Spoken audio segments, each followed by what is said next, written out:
approving the NISNA contract. NISNA has not voted on it yet. Our practice is to not vote on that here until they've ratified it.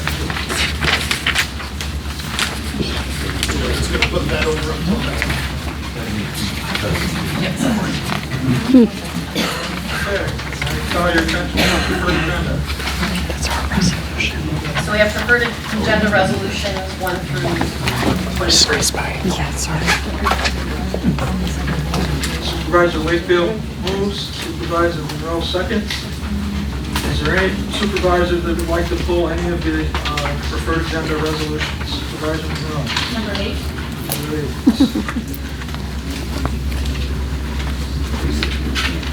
Any others? Yes, Mr. Chairman, no resolution number 6, please. 6.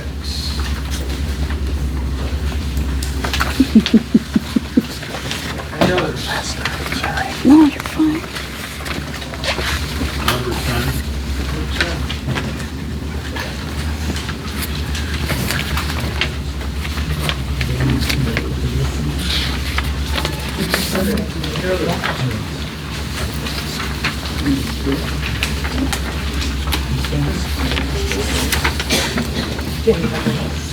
Seeing none, we'll do a roll call.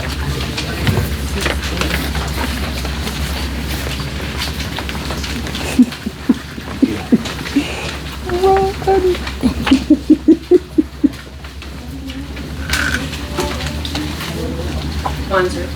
Yes. Folds. Yes. McNeil. Jeffrey. Yes. Fox. Yes. Davis. Yes. Nicholas. Yes. Yes. Van Warren. Palmentier. Yes. Mastro. Camerata. Yes. Corey. Yes. Lawrence. Yes. Navajo. Yes. Edmonds. Yes. Wykoff. Yes. Pitson. Yes. McDermott. Yes. Ward. Yes. Monroe. Yes. Wakefield. Yes. And Lake. Yes. 23 yes, 0. Preferred agenda pass. Oh, I'm sorry. Record. Sorry. You got it. You got it. Yep. Preferred agenda passes.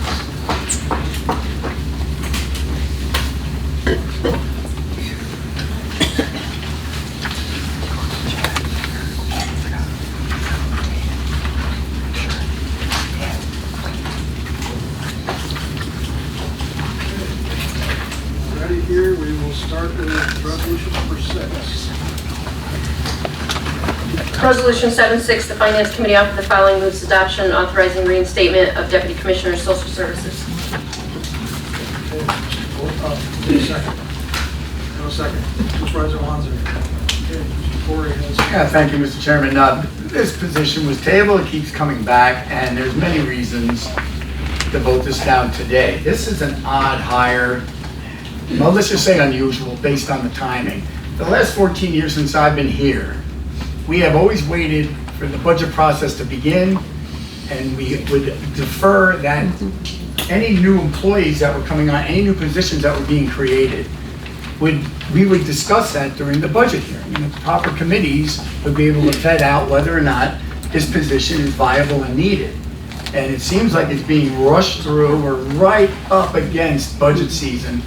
So I don't know exactly what's going on here, but I know that DSS is going to be bolstered up, and I don't want to connect it directly. I don't have evidence that it will come at the expense of Office of the Aging, but for this to get rushed through right before budget season makes no sense. And the other logic that they were creating it was because there's a succession plan, because the present DSS director was going to be retiring. Well, he's retiring in 2029. So if there's any sense of urgency, it's lost on me. So just a couple of other things. We're also, at the same time, ignoring a couple of things that are going on. New York State is actively and massively losing. There are reductions in federal and social services from 2026, and the cuts have impacted state budgets and social services locally. So you've got healthcare cuts, you've got social service block grant cuts, SNAP adjustments. Everything is going to be leaning back on this. TANF and support grants are being reduced at this time. So if you want to go to the poor, go to the New York State of health official portal and see just exactly what the federal government is doing. We're in the middle of a freeze, so why the rush? I'm not sure, but to me, it should go back under the guise or what was our procedures, that we would wait until budget season to add $150,000 to the budget. Now, you remember 2 years back that we went over the tax cap because of the mere 400,000. 150 right here is going to be, it's going to have consequences to the budget. So I'm asking that this be tabled, bring it back under the usual way we've done things, and that is through committee during budget season. That's why we have budget season, that's why, and with these changes to federal supports, and I don't think that's ever been mentioned. It seems like it's ignored. So I would like to make a resolution to table this and wait till this should go before committees and during the budget season. Is there a second? I'll second. Okay, discussion. I've got to call you out on that, Mike, because you are explicitly wrong. We have done loads of new hires and new positions over the years. It has never been a full-blown policy to wait till budget time. Sometimes we have done that. There has been discussions about those things, but it has never been a past practice. We have always been able to put in people where we need them, when we need them. So I just need to call you out on that. Well, you may be, and I did avoid using the word policy. It was just a philosophy. It was a practice. And the people that were running finance, the real experienced people when I got here, that's what they would say. Guys like Wayne Outwater, he'd say, let's wait till the budget process. And now all of a sudden the discipline is gone, and we're just running this through. It's not an emergency. It is just one more bureaucratic addition to DSS. And it's going to come at the expense of other departments. So I appreciate Gilda's second, and I would. Any other discussion? Yes, Mr. Lawrence. Just a clarification, Mr. Corey, did you want it to go back to committee or did you want it tabled? I wasn't clear as to which you wanted. Well, I'm sorry if I get the verbiage incorrect, but what I'd like to see it be brought before the committee that would be Health and Human Services. Let them discuss this new hire, then bring it for personnel and go from there. But right now, it strikes me it's ill-timed, and if the director was retiring next year, that's one thing. We're talking 2029. I'm not seeing the urgency or the need of this. So I like to have it be part of the budget process, whether you take it. So that you're rescinding your motion now. Okay. I'm asking the question. Well, when you table it, can it still come back as a? When you table it, it stays on the table until next month. If you don't bring it off the table next month, correct me if I'm wrong, it just falls off the table at that point. Okay, well, forgive me for not knowing Robert's rules here. All right, I got it. So I would like to just take it off the table and bring it to the budget. Okay, so you want to rescind your motion? I will rescind the motion. Okay, thank you. Is that rescind in the second? Who was second? Who's second? Oh, Yes, sorry, Gilda. all right, so now you have, okay. I have a question, because my understanding of Robert's Rules of Order, especially with tables, tabling, is that table does not fall off the following month. It doesn't fall off anytime. It means it. Robert's rules specifically state a tabled motion that's not brought up by the end of your last regular meeting. Your next regular meeting falls off the table, and it's just not considered anymore. That's how Robert's rules work. And you've looked that up and researched it? Because I've looked at it I myself. have, because the other point is, last time you made a tabling motion where you qualified it, tabling motions cannot be qualified. They cannot be qualified to say until the state approves something, or until next month, or until the next personnel committee meeting. Tabling motions can't be qualified, and they're tabled until the next month. If they don't get brought back off the table, then they're done. That particular motion is done. You have to go through the whole process. I'll have to look that up, because my understanding is they always stay on until they're, because they can be brought up at any time. It could be months from now, so, okay. Supervisor Downey.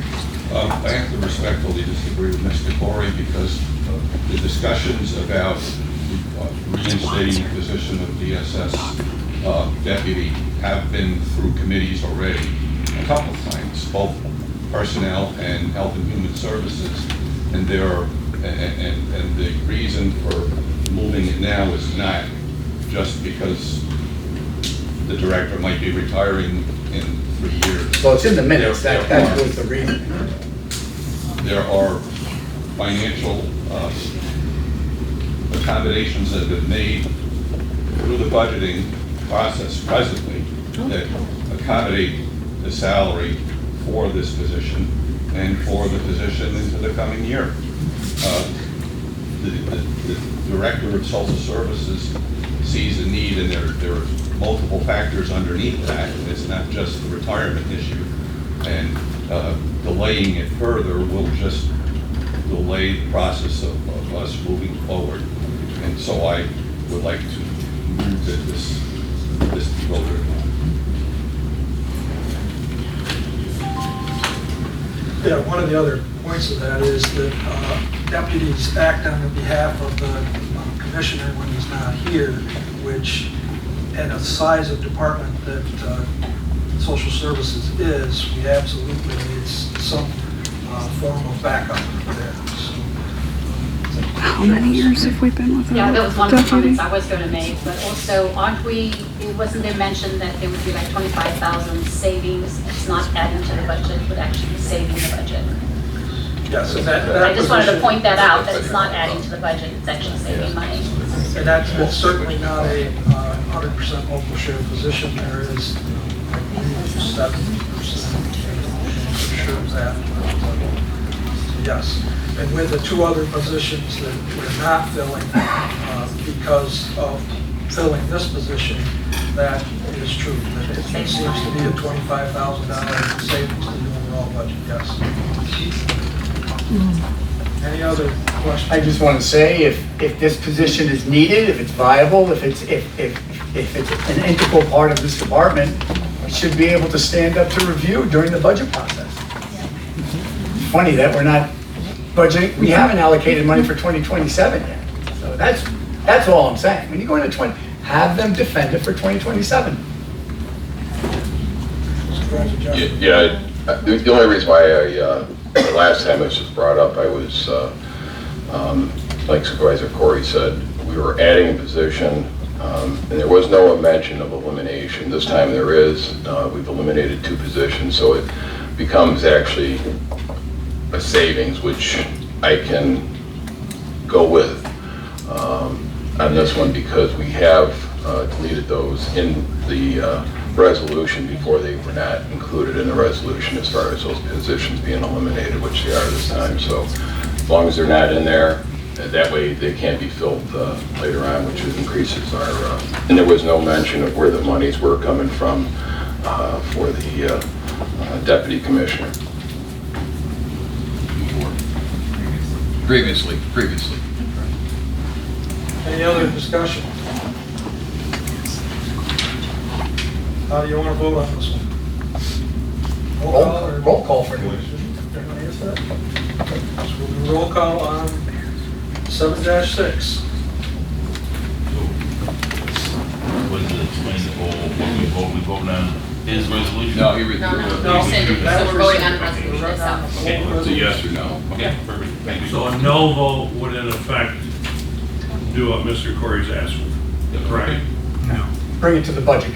A no vote on this would send it, they could bring it up as part of the budget. We can bring it up at another time. Yes, what was this past week? Yes, votes okay. Yes. Are you ready? Voting on. Folds, Yes. McNeil, Yes. Jeffrey, Yes. Fox, No. Davis, Yes. Mixless, Yes. Van Warren, Yes. Palmetier, Yes. Mastro, Yes. Camerata, Yes. Corey, No. Lawrence, Yes. Lavender, Edmonds, Yes. Wykoff, Yes. Pitsley, Yes. McDermott, Yes. Ward, No. Monroe, Yes. Wakefield, Yes. Reifenberg, Yes. Wanzer, Yes. and Blanchard. Yes. Carries.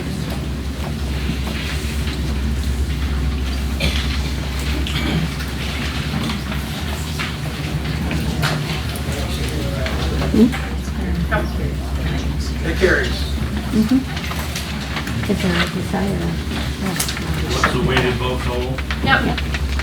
1997 yes, 406 no, 0 absent.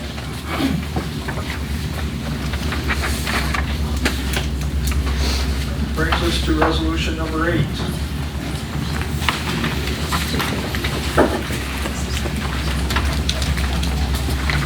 Resolution number 8, Health and Human Services Committee, Personnel Committee, and the Finance Committee offer the following, move its adoption, authorizing the creation of the Department of Human Services.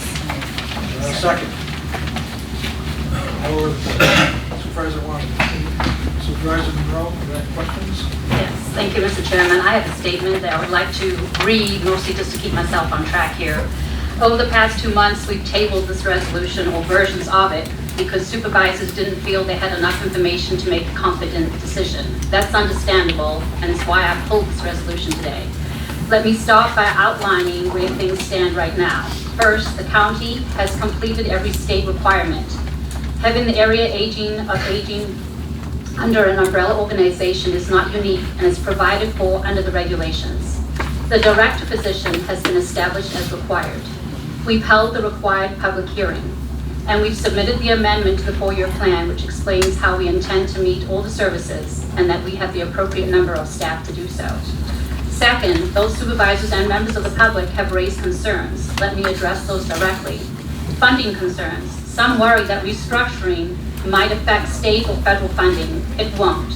In fact, it results in about $107,500 in personnel and fringe savings, money that can go straight into services for our seniors.